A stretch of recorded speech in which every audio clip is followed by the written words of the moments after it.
안녕하십니까.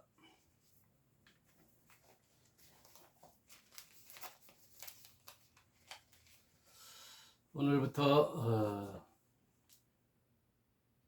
사도행전 15장에서 뒷부분을 거의 다 하고 다음 시간으로 사도행전을 마치려고 합니다.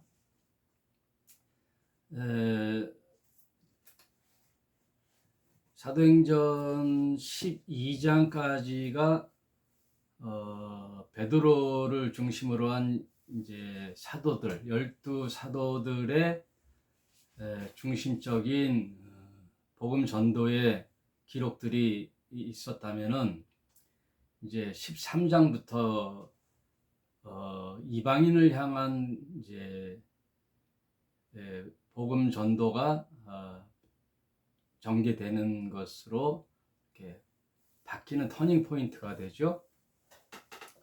그래서 베드로와 12 제자를 중심으로 했던 교회가 예루살렘 교회라면은 선교사를 파송하여 이방인들을 향한 이제 복음 전도의 전개가 13장 안디옥 교회의 일꾼들로 소개가 되고 있어요. 13장 1절에 안디옥 교회의 선지자들과 교사들이 있으니 곧 바나바와 니케르라 하는 시몬과 구레네 사람 루기오와 분봉왕 헤롯의 젖동생 마나엘과 및 사울이라. 여기서 이제 여러 선교사들 일꾼들이 소개되는데 일단 바나바가 중심이 되지만 맨 마지막에 곁따라 이렇게 소개되는 사울, 이 사람이 이제 바울이거든요. 이 바울이 두드러지게 이방인의 선교사의 역할을 톡톡히 하지요. 그 기록이 이제 13장부터 나옵니다. 13장 이후에 바울의 이제 3차 전도 여행, 1차, 2차, 3차 전도 여행이 있거든요. 1차의 전도 여행을 하고 돌아오면 이제 안디옥 교회 파송한 안디옥 교회에 보고를 하지요. 이런 선교의 일들이 있었다 하고 보고를 하고 나면 이제 또 다시 협력자를 붙여줘서 또 2차 전도 여행, 3차 전도 여행 이런 내용들이 사도행전 후반부에 있어요. 그래서 크게 나누어 보면 사도행전은 전반부에 성령의 임재로 교회의 시작, 그 다음 베드로를 위시한 12 제자들과 여러 그 당시에 제자들이 중심으로 한 유대인을 향한 복음 전도의 상황을 기록했다면 이제 13장에 베드로의 그 고넬료 가정의 성령의 임함을 상징적으로 복음이 이제 유대인을 통한 것이 아니라 이제 이방인을 향한 복음 전도가 전개되는 것을 이제 볼 수 있어요. 그게 이제 13장부터 쭉 나오다가 어떻게 보면은 그 사도행전의 기록은 초대 교회이기 때문에 구약과 신약을 연결하는 이제 과도기죠.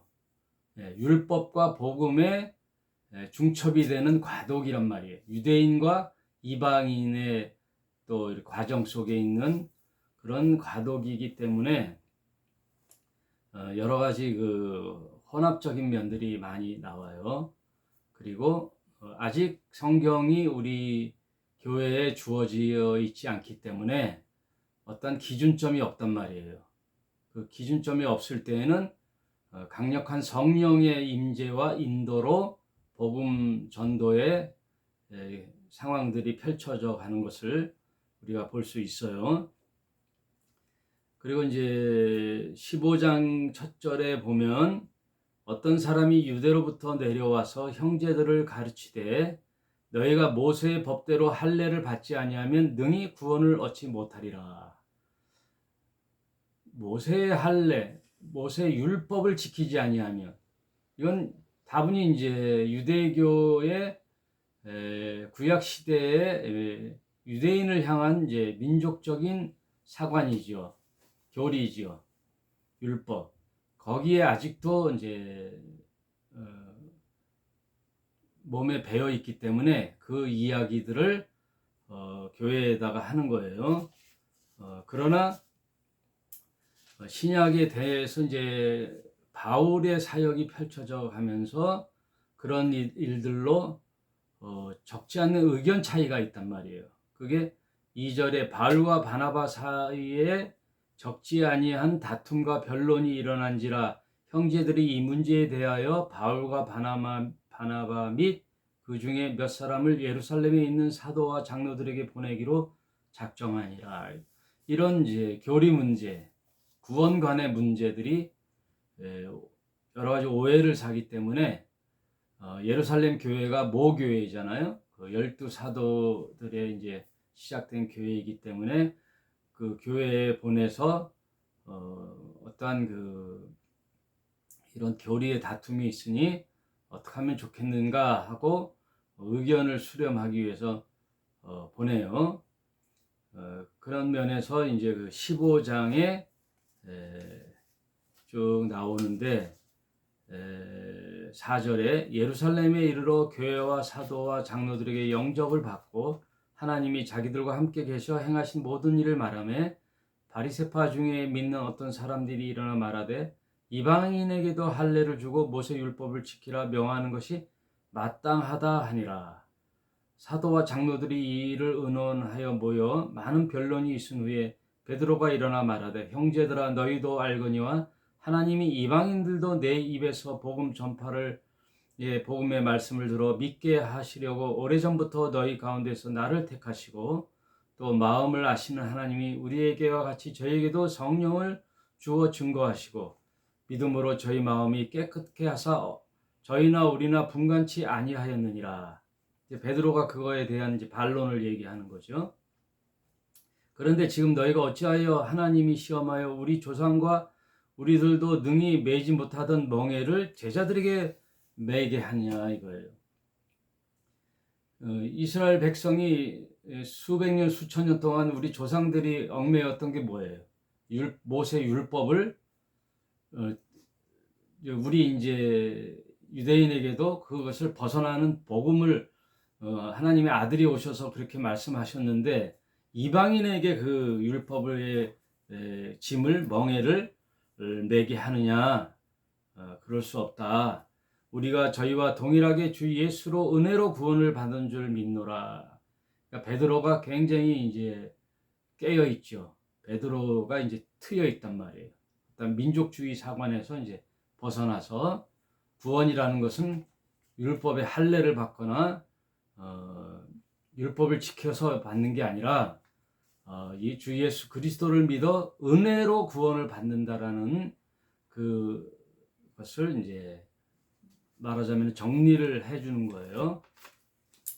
이제 쭉 그 가도기의 모습들을 유대인에게서 이방인으로 넘어가는 이제 그런 복음의 그 과정들을 쭉 기록하고 있어요. 그 어느 시대나 이 초대교회처럼 어느 지역에 복음이 들어가면 이제 그런 과정의 고통이 있어요.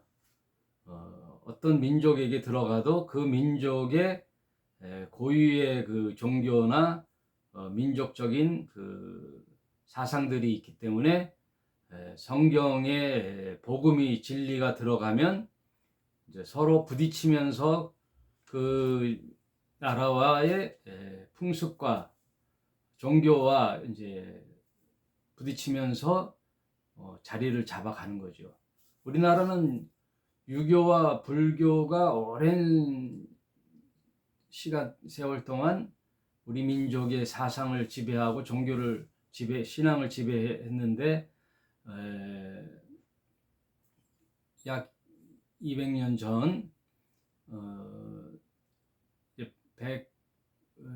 수십 년 전 미국 장로교하고 감리교에서 이제 복음이 들어오잖아요.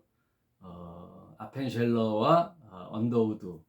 언더우드는 장로교의 선교사, 아펜젤러는 감리교의 선교사가 우리나라에 와서 이제 복음을 전하면서 우리 민족성을 이제 성경의 말씀으로 교화하고, 또 그 당시에 있었던 우리 민족의 종교들이 있잖아요. 토테미즘 사상, 샤머니즘, 또 유교와 불교, 이런 또 불교와 토테미즘, 샤머니즘이 짬뽕이 되고 토속 종교가 짬뽕이 되고, 오랜 세월 지나가니까 변형된 또 신앙이 나오고, 그런 거 바탕 속에 이제 복음이 들어왔어요.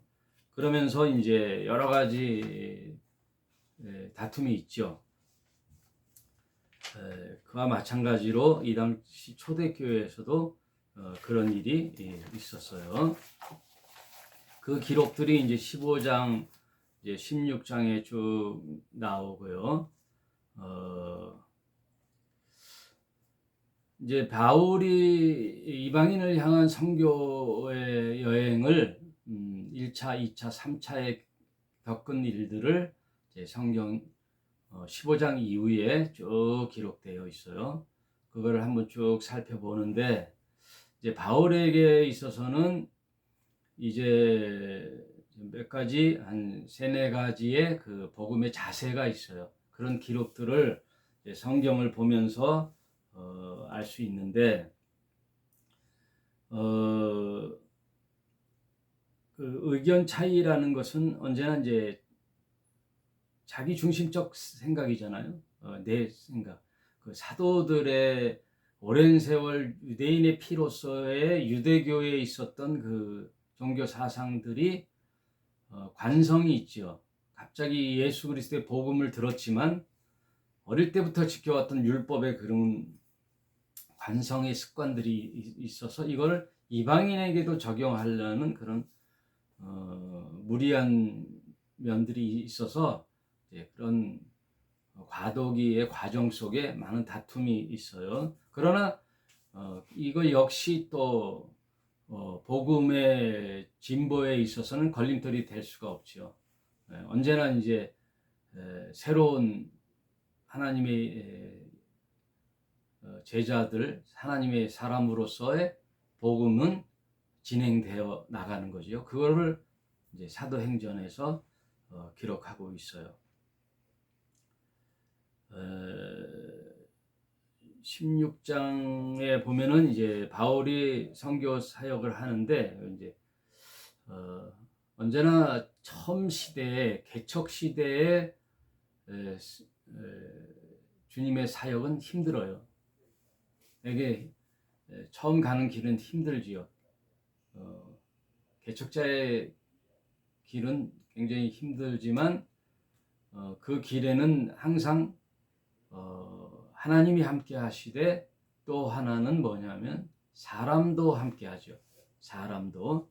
이 바울이 선교 사역을 할 때 가는 곳마다 하나님이 붙여주는 동역자들이 있어요. 동역자들. 바울이 16장에 더베레와 루스드라에도 이름에 거기 디모데라 하는 제자가 있으니 그 모치는 믿는 유대의 여자요 부치는 헬라인이라. 그러니까 아버지는 이방 헬라인이고 어머니는 유대인에서 난 디모데가 나중에는 바울의 이제 제자가 되죠. 바울의 참 진실한 동역자가 되죠. 디모데. 마치 복음으로 내가 너를 낳았다 하는 디모데. 복음의 아들과 같은 역할을 하는 디모데를 여기서 만나고, 또 드와디라라는 성의 그 염색, 그 천에다가 염색하는 자주장사, 그 자주장사를 하는, 그러나 하나님을 공경하는 루디아라 하는 한 여자가 있는데 주께서 그 마음을 열어 바울의 말을 청정케 하신지라.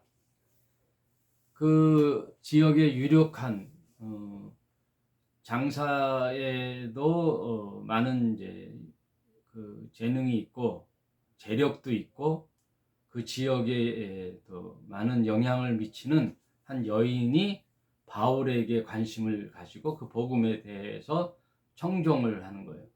관심을 갖는 거예요. 왜? 하나님을 경외하니 바울의 말에 신중히 접근을 하는데 나중에는 이 두아디라의 선교 사역에 루디아라는 여인이 많은 힘을 줘요. 근데 여기서 16장에서는 무슨 일이 있냐면 바울이 가는 곳마다 이제 그 샤머니즘 사상들이 그 당시는 초창기 때는 굉장히 많잖아요. 샤머니 우리나라에도 보면 무당들이 많았고 시골에 가면은 다 그 무당들이 굿하고 점을 치고 또 산당이 있고 산에 가다 보면은 막 빨간 천, 노란 천, 흰 천, 오색 천을 걸어놓고 돌 무덤을 막 쌓아놓고 하는 그런 산길, 옆길에 그 산당들이 있었잖아요. 그것들은 다 이제 굿하는 처소지요. 그런 점을 치는 자들이 있었는데 이 당시도 바울이 간 곳에 점을 치는데 그 점을 통해서 주인에게 큰 돈, 재물을 주게 하는 점쟁이가 있었는데 그 점쟁이에게 바울이 손을 얹고 그 귀신을 내쫓지요. 17절, 16장 17절에 바울과 우리를 쫓아와서 소리질러 가로되 이 사람들은 지극히 높은 하나님의 종으로 구원의 길을 너희에게 전하는 자라 하며 이같이 여러 날을 하는지라 바울이 심히 괴로워하여 돌이켜 그 귀신에게 이르되 예수 그리스도의 이름으로 내가 네게 명하노니 그에게서 나오라 하니 귀신이 즉시 나오니라. 종의 주인들은 자기의 이익에 소망이 끊어진 것을 보고 그 배후에는 그 부잣집의 주인들이 그런 점치는 자들을 고용해가지고 돈을 벌었단 말이에요. 그러니 그게 끊어지니까 얼마나 이제 손해가 막심하겠어요. 그러니까 바울을 고소하지요. 그래서 바울과 실라를 관원들에게 끌고 가요. 그랬더니 이제 상관들 앞에 데리고 가서 말하되 이 사람들이 유대인들인데 우리 성에 심히 요란케 하여 로마 사람인 우리가 받지도 못하고 행치도 못할 풍속을 전한다 하거늘 우리가 일찍 일어나 송사하니 상관들이 옷을 찢어 벗기고 매로 치라 하여. 그래서 거기서 이제 바울과 실라가 고소를 당해서 매를 맞고 수치를 당하고 옥에 갇혀요. 복음을 전하다 보면 이런 이제 고초를 당하기도 하죠. 왜냐하면 하나님의 사람 살리는 복음과 세상의 이치와는 부딪히거든요. 세상은 항상 재화잖아요. 금전, 재물, 돈, 이게 손해를 끼치면 큰일 나죠. 그거에 대해 이제 고소를 당해서 감옥에 갇혔을 때 이런 왜 고난을 받는가? 복음 전파에 나선 이런 순수한 선교사들이 복음 전도자들이 왜 고초를 당하는가?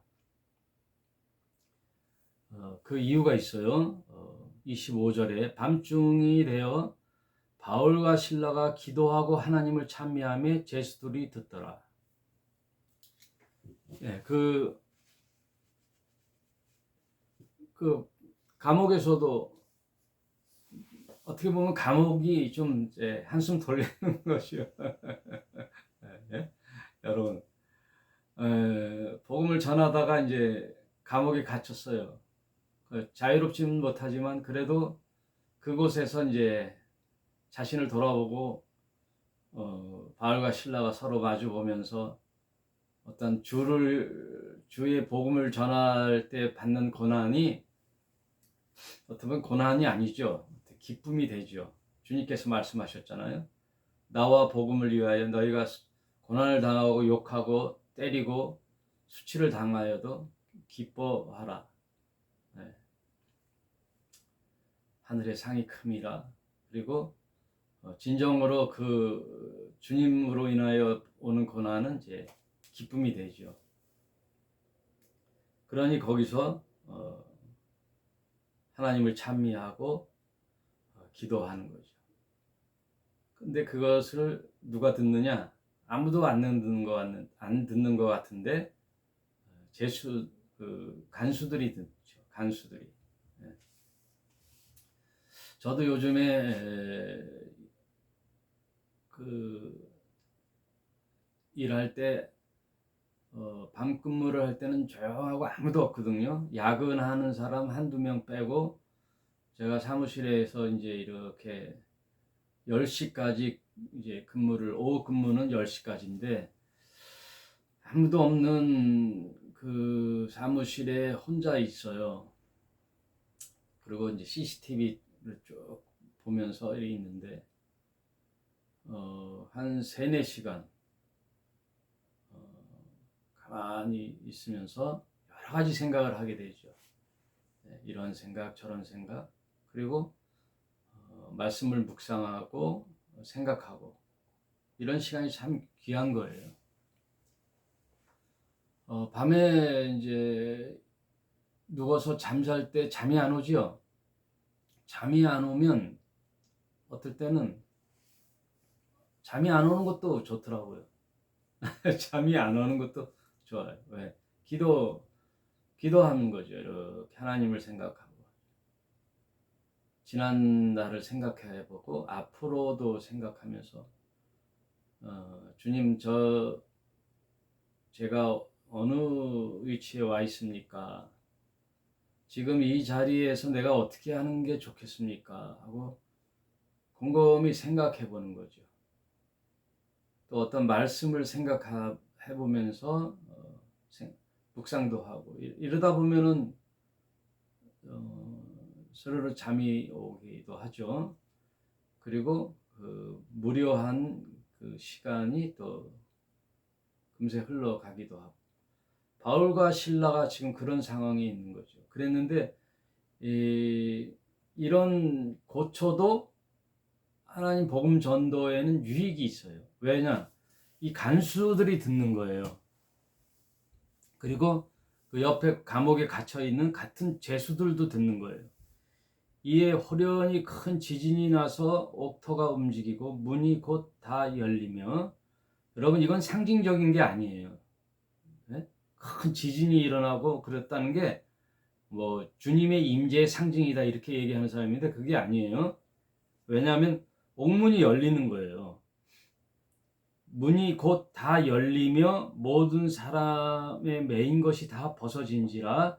간수가 자다가 깨어 옥문들이 열린 것을 보고 죄수들이 도망한 줄 생각하고 검을 빼어, 이 당시에 감옥을 지키는 간수들은 죄수들이 탈옥을 했다, 다 도망가서 놓쳤다 그러면요 완전 이제 사형이죠. 목숨이 날아가는 거죠. 그걸 미리 알고 자결하려고 자기의 검을 딱 빼니까 바울이 크게 소리 질러 가로되 내 몸을 상하지 말라, 우리가 다 여기 있다, 도망간 게 아니라 여기 있다 하니, 간수가 등불을 달라 하여 뛰어 들어가 무서워 떨며 바울과 실라 앞에 부복하고 이렇게 딱 엎드려 저희들을 데리고 나가 가로되 선생들아 내가 어떻게 하여야 구원을 얻을까 하거늘. 이제 그때 기도하고 찬미하고 이런 복음 증거를 들었단 말이에요. 그러면 저 사람들은 죄수로 붙잡혀 있지만 상당히 유력한 자들이다. 뭔가 다른 사람이다라고 알았던 거지, 간수들도. 그래서 간수들이 그들을 선생이라고 부르잖아요. 예.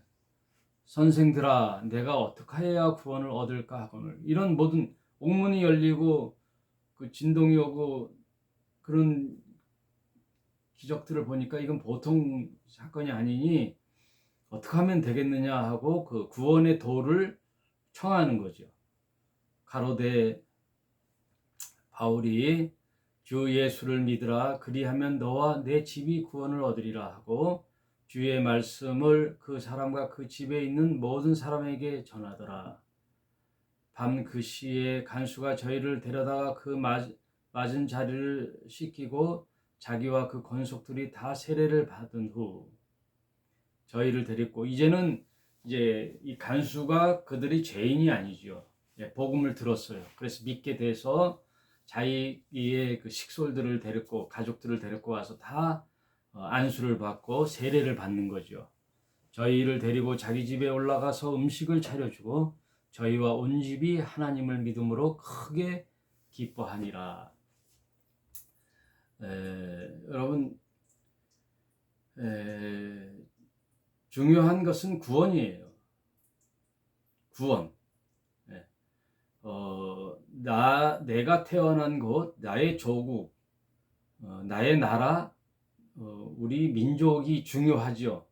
내 삶을 영위케 하고 내 혈통으로 인하여 내가 이 땅에 태어나고 나를 있게 한 부모와 이제 형제들이 있지만, 그렇지만 가장 중요한 게 뭐냐 하면 천지를 주재하시고 지으신 하나님과 나의 관계예요.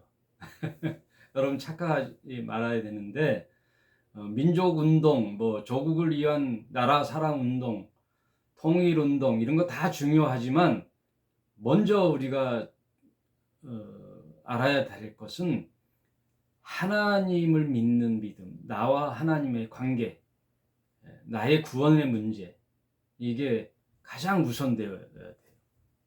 가장 우선되어야 되는 게 나의 구원의 문제란 말이에요. 구원의 문제가, 하나님과 나의 관계의 구원의 문제가 해결된 사람들은 나가서 나라의 안위를 위하여 또 더 넓게는 온 인류의 인간애를 펼쳐나가고 평화를 위하여 애를 써야죠. 전쟁이 끝이고 또 기득권자들과 권력자들에게 핍박받는, 억압받는 선량한 사람들, 또 소외받는 사람들, 또 서민들과 아주 비천한 사람들의 인권을 위하여 운동도 하고 소리도 내고 그들과 함께 웃고 웃는 그런 일들을 해야죠. 그런 일들을 해 나가야 되는 거예요. 평화의 일들을 모색해야 되죠. 그리고 이 땅과 이 터전은 후세대 우리 아들과 자녀들이 또 공유해야 할 터전이기 때문에 보존도 해야 되고 평화를 위하여 기도하며 행동으로 나서야 되죠. 뭐가 옳고 그런 게 없어요. 어떤 나라가 옳고 어떤 사람들의 말이 옳은 게 아니에요. 이스라엘이 옳고 미국이 옳고 이런 게 아니에요. 절대 전쟁은 일어나지 말아야 되죠. 전쟁은 일어나지 말아야 돼요. 왜? 엄청난 고통을 받고 권력자들의 자기네 그런 논리, 자기네 국가 간의 논리에 의하여 희생당하는 것은 백성들이잖아요. 국민들이잖아요. 서민들, 아무 죄 없는 서민들과 아이들과 약한 부녀자들. 그러니까 전쟁은 절대 일어나서는 안 되는 게 최선책이죠. 그러기 위하여 나라를 세우고 국방을 튼튼히 하고 그렇게 해야 되는 거죠. 아무튼 바울과 실라가 선교 사역을 통하여 고통받는 그 이유가 그 간수들을 위한 거였던 거죠. 간수들에게도 복음이 들어가기 위하여 옥에 가게 되는 거예요. 바울과 실라가 옥에 갇히지 않았다면 그들에게 복음 전파할 기회가 없었던 거죠. 그러니까 우리가 교회를 하든지 복음 사역을 하든지 무슨 일을 우리 인생 속에 살아가다가 내가 받는 고초와 고난이 결국은 나중에 보면은 어떠한 복음의 열매가 맺게 되거든요. 선한 열매가 맺게 되거든요. 예. 내가 어떤 고난을 받아서 나중에 잘 먹고 잘 살게 되었다, 그게 아니에요. 그 고난과 고통의 그 시절을 통하여 봤더니 그때 만난 몇몇의 사람들에게 나를 통하여 예수라는 구원의 복음이 전파되게 되었다. 이게 중요한 거라는 거예요. 네? 여러분.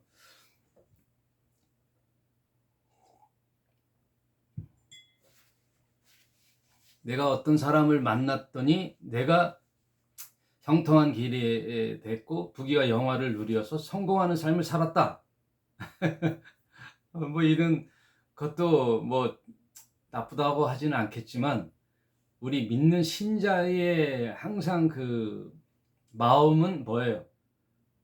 내가 이런 엄청난 고난을 받았는데, 아니면 전혀 생각지 못한 일들로 전개로 인하여 내가 이런 길로 가게 됐는데, 세월을 지나쳐 보니까, 지나간 거 되짚어 보니까, 그때 만난 이 사람들에게 내가 성경의 말씀을 전하게 되었구나, 복음을 전하게 되었구나. 그 결과가 돼야 돼요. 그 열매로 맺혀져야 되죠. 그거는 언제나 하나님의 구원에 관한 거예요. 복음 전도. 여러분 이걸 명심하세요. 내가 무엇을 되고 무엇을 이루고 내가 세상에 이름을 떨치고 뭐 어느 부분에 성공을 하고 이거에 하나님은 관심이 없어요.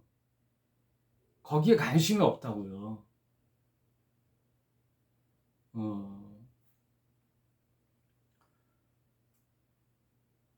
내가 어떤 삶을 살아, 내가 구원의 삶을 살았는가, 하나님께로 돌아가게 되었는가, 그게 하나님의 관심이에요. 하나님께 돌아오는 구원. 예전에 그 신문에 이런 게 있지요. 누구누구야 돌아와라. 모든 문제가 해결됐다. 돌아만 와라. 네? 아버지와 또 부모 간에 불화가 있어서, 형제 간에 불화가 있어서 집을 나가, 네? 오랜 세월 연락이 두절된 자식들이 있잖아요. 그런 자식을 신문 광고지에다 내잖아요. 그때 뭐라 그래요? 돌아만 와라. 모든 게 해결됐다 그러잖아요. 돌아오는 거죠. 그 자식이 뭐가 됐든, 인생에서 무슨 삶을 살았든, 뭐 성공하든 큰 부자가 되든 못 되든 간에 중요한 건 뭐예요? 부모님과의 회복이 돼서 부모님 자식 간에 소통하고 사랑하고 정을 나누며 사는 그거잖아요. 돌아오는 거잖아요. 돌아오는 거. 하나님은 하나님께로 돌아오는 거죠. 하나님이 아쉬울 게 뭐 있어요, 여러분. 하나님은 온 우주를 창조하시고 천하 만물을 창조하신 분이 뭐로 하나님을 만족하죠? 우리가 뭐를 어떻게 했다고 하나님을 만족하겠어요? 네? 내 마음 하나 원하는 거죠. 내 마음 하나. 하나님을 향한 내 마음 하나. 하나님께 돌아오는 거. 내가 잘나든 못나든 그거에 전혀 관심이 없어요.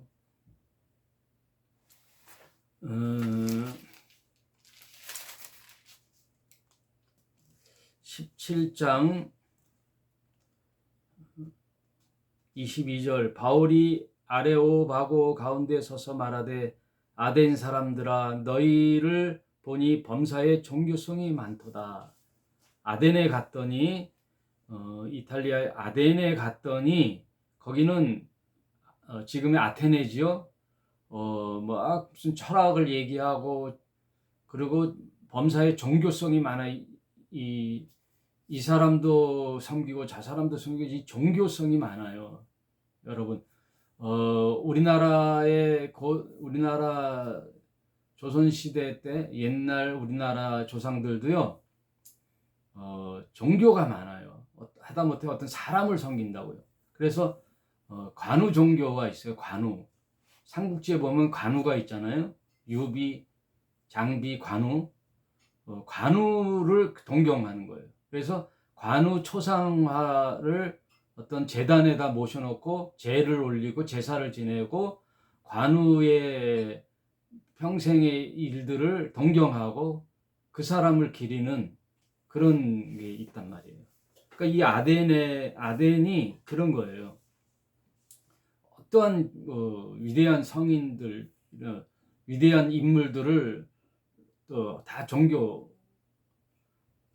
종교화 만드는 거죠. 그래서 그리스 로마 신화에 보면은 신들이 많잖아요. 그게 아테네인데 그들은 하다못해 자기가 어떤 신도 섬기고 어떤 신도 섬기는데 모르는 신도 있어요. 그래서 이름을 알지 못하는 신께라는 그 제단도 있어요.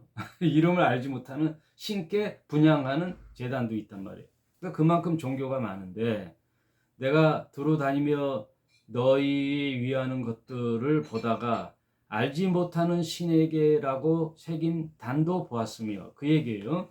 그런즉 너희가 알지 못하고 위하는 그런 것을 내가 너희에게 알게 하리라.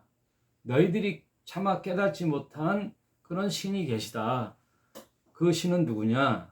24절에 우주와 그 가운데 있는 만유를 지으신 신께서는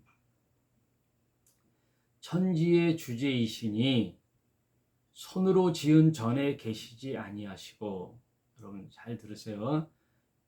우주를 창조하시고 천지, 하늘과 땅을 주재하시는 창조주 하나님은 손으로 지은 전에 계시지 아니하시고, 손에 지은 전에 건물에 거기 계시지 않아요.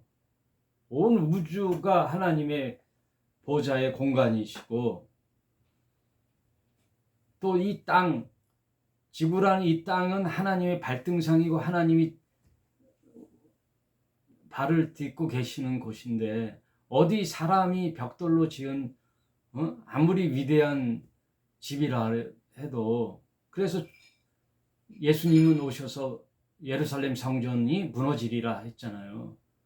그 조상 대대로 지은 어마어마한 성전, 그 화려한 성전이 아무 소용이 없다는 거예요. 그 건물 안에 안 계시다는 거예요, 이제. 그나마 유목민이었던 이스라엘 백성이 거기서 하나님이 만나 주시는 성전이었지만 예수님이 오셔서 이제는 그 성전이 필요 없게 됐고, 하나님을 만나는 만남의 그 통로는 예수 당신 자신이 오셨기 때문에, 성전 대신 자신이 오셨기 때문에 이제는 손으로 만든 건물에 성전이 필요 없는 거예요. 네? 그러면 그 예수는 누구냐? 말씀이란 말이에요. 로고스이신 예수가 성육신해서 오셨단 말이에요. 하나님이 성육신해 말씀이 육신이 되어 오셨단 말이에요. 그러므로 이제 성전 개념이 없단 말이에요. 그러니 지금 이스라엘 백성과 이슬람이 주장하는 그 이슬람교도 그 성전이 무슨 소용이 있어요? 황금 돔 사원이 무슨 소용이 있고 예루살렘 성전이 무슨 소용이 있어요?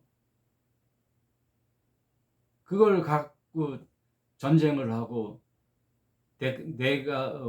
우리가 우선이다, 니네가 주인이다, 우리가 주인이다. 이 땅에 원래 주인이 어디 있어요? 원래 주인이라는 게. 여러분, 미국 땅이 언제 미국의 땅이었어요? 원래 따지고 보면은 인디안 사람들의 땅이잖아요. 원주민들 그 땅 다 쫓아내고 거기에 세운 나라가 미국이잖아요. 이 땅에 아무도 없을 때 하나님이 아담을 통하여 그 아들 함, 셈, 야벳을 통하여 이 땅에 사람이 충만하게 됐는데 원래 주인이 어디 있어요? 살다 보면 다 주인이 거기서. 그러면 서로 양보하고 그렇게 살아야지. 인간이라는 것은 땅의 정복사이기 때문에 전쟁은 인류 역사에 전쟁이 없는 날이 없어요.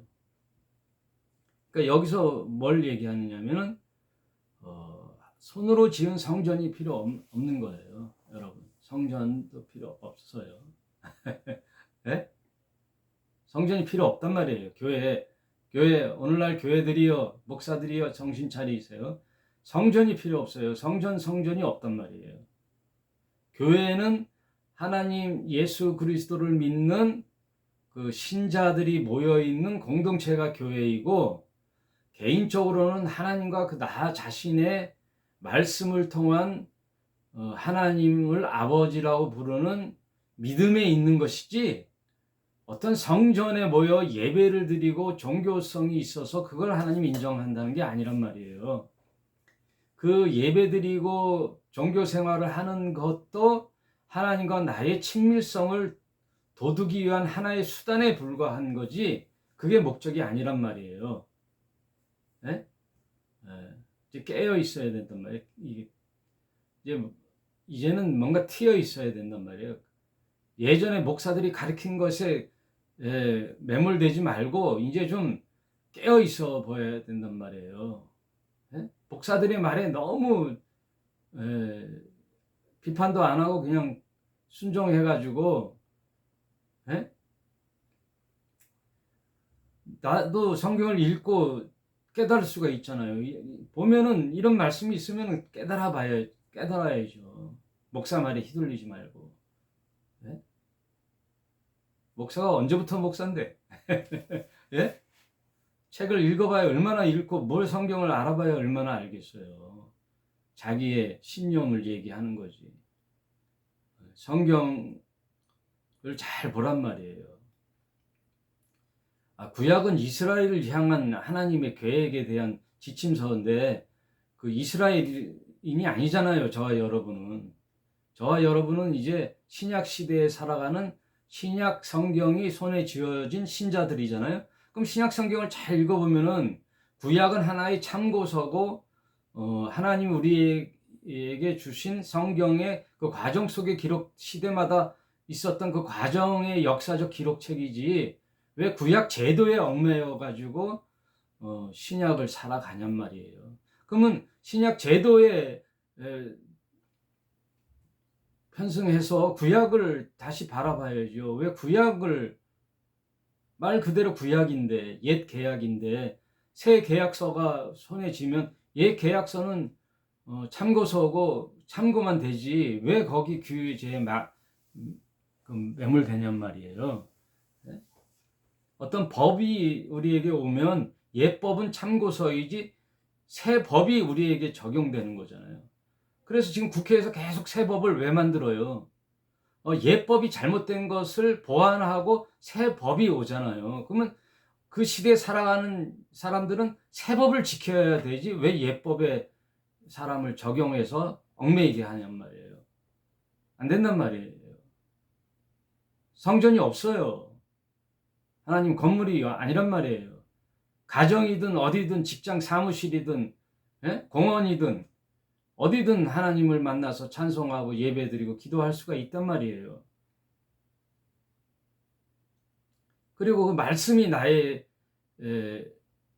마음의 중심에 지침서가 되고 생명이 돼서 진리가 돼서 진리로서 그 말씀을 지켜가며 하나님을 경외하며 섬기며 이웃 사람들을 사랑하고 서로 이 시대를 상생하며 내 갖고 있는 걸 나누는 그런 삶을 살면 되지, 어떠한 그 교회의 규례에 맞춰가지고 막 목사들의 논리에 속아서 교회 짓고 뭐 성전 짓고 그냥 말이에요. 아니란 말이에요.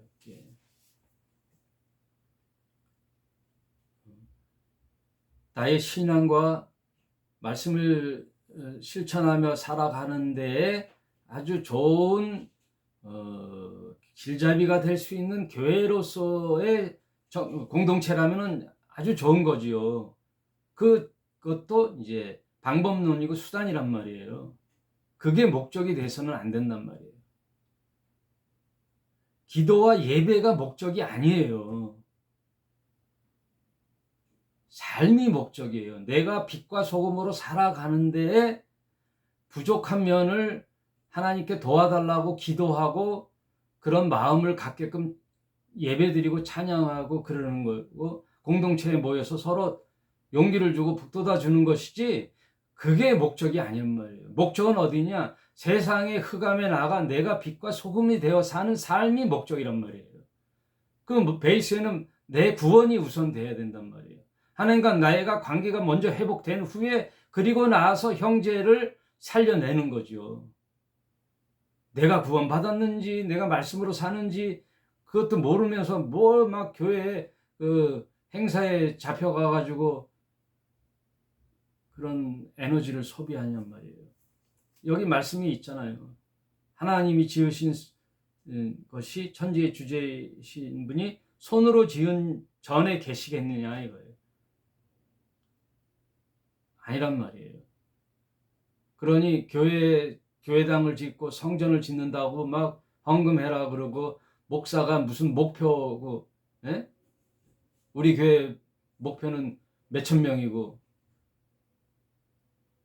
다 속아 넘어가는 거예요. 목사의 꿈을 실현하기 위해 수단으로 내가 사용되는 게 아니란 말이에요. 목사도 선생이고 내 신앙을 도와주는 분에 불과하지, 뭐 그의 꿈에 우리가 발맞춰 나가야 되냔 말이에요. 그게 아니란 말이에요.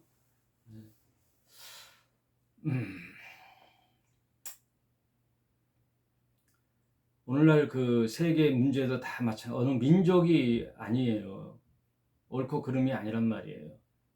그 성전산을 쟁취하기 위한 그것도 아니란 말이에요. 네.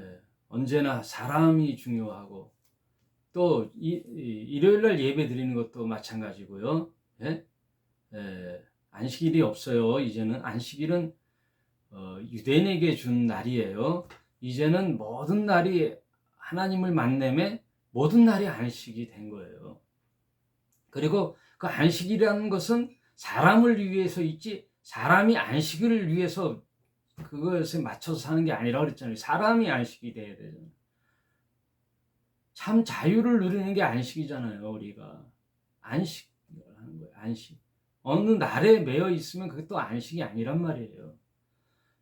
잘 생각해 보면요, 또 신약을 강조하다 보면 새로운 율법을 또 만들어요. 옛 구약에 이런 율법이 아닙니다 하고 어떤 또 규제를 만들고 하면 또 새 율법이 되는 거예요. 그 새 율법마다 또 나를 옥죄이게 하고 어떤 규제가 되면 그건 또 새로운 율법이 되는 거예요. 이제 진리가 너희를 자유케 하란 말은, 앞으로 이제 내 인생의 과거는 나를 위해서 살았던 거잖아요. 이제 그러지 말고 나를 통한 하나님의 마음을 알고 하나님의 뜻을 알아 이 세상이 하나님의 나라가 점점 회복되어 나가는, 하나님을 모르는 사람들에게 복음을 증거하고 그들도 참 안식을 누리고 이 세상이 전부가 아니라는 것을 알게 하고, 그리고 복음 안에 구원을 받게 하는 생명의 말씀이 있음을 가르치는, 그걸 같이 협력해서 나가는 거죠. 그래서 내 인생의 꿈이 이제는 나한테 있는 게 아니에요. 말씀과 하나님 나라의 회복에 있어요. 또 인류가 다 하나님께 돌아오는 날을 기대하고, 그것이 완성되는 날에 주님이 이 땅에 다시 오셔서 온전한 샬롬의 나라, 평화의 나라가, 인간이 이루어낸 나라는요, 평화라는 건 없어요. 인간이 뭐 만들어내고 구조를 어떻게 하고 혁신을 하고 나라와 나라가 연대해서 만들어낸 그런 구조 속에는 샬롬이 없단 말이에요. 인간은 언제나 돌변하고 전쟁을 일으키고 그 계약이 깨질 때에는 돌변한단 말이에요. 그 불완전한 평화잖아요.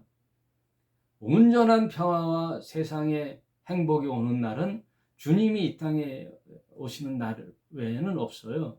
그 날을 기대하며 이 흑암의 악한 사탄의 체제 속에 하나님의 나라의 말씀대로 살아가며 사람을 살리는 삶을 사는 게 우리 신자들의 삶의 목표란 말이에요. 그 일을 위하여 우리 작은 교회지만 적은 무리라도 서로 깨어 기도하고 서로 협력하고 격려하며 말씀대로 살아나가게끔 하는 이 말씀 속에는 이 유튜브 방송이 굉장히 유용하되 쉽지는 않아요. 내 신앙의 삶을 격려해 주기에는 참 쉽지는 않지만 그래도 기존 교회에 있었던 폐해를 많이 차단할 수 있는 또 장점도 있어요. 유튜브 방송 목회가 장점도 있지만 단점도 있단 말이에요. 그걸 잘 보완하면서 앞으로 어떻게 하면 개인의 신앙을 돈독하게 하고 또 우리가 이 땅에 살아가는 동안에 하나님 나라의 말씀을 실천하는 장으로서의 교회에 할 수 있는 일들을 어떻게 모색해 나가는가. 이게 이제 제 때가 안 되면 또 후세대가 하겠죠. 자꾸만 이런 운동이 일어나야 된단 말이에요. 그런 작은 불씨가 되는 게 우리 희락의 교회 사명이잖아요. 그 일에 저와 여러분이 한 명이라도 좋아요. 두 명이라도 좋아요. 그런 일에 동참하는 그런 교회가 됐으면 합니다. 오늘은 사도행전 여기까지 말씀드리고요. 다음에는 후반부 19장부터 해서 마지막 절까지 마지막 28장까지 해서 사도행전을 마치도록 하겠습니다. 여러분 이 시대를 잘 분별하면서 신앙의 자유를 누리길 바라요. 그러나 그 자유가 방종이 되어 세상 사람이랑 나랑 구분이 안 되고 구별이 안 돼요. 그냥 허랑방탕하게 살면 안 돼요. 언제나 거룩한 하나님의 백성으로서의 분별된 삶을 살되 어느 종교에 얽매이지 않고 신앙에 얽매이지 않는 그런 자유로운 진리가 너희를 자유케 하는 그런 신자로 사셔내시기를 주님의 이름으로 부탁을 드리겠습니다. 오늘 방송 여기까지 하겠습니다. 감사합니다.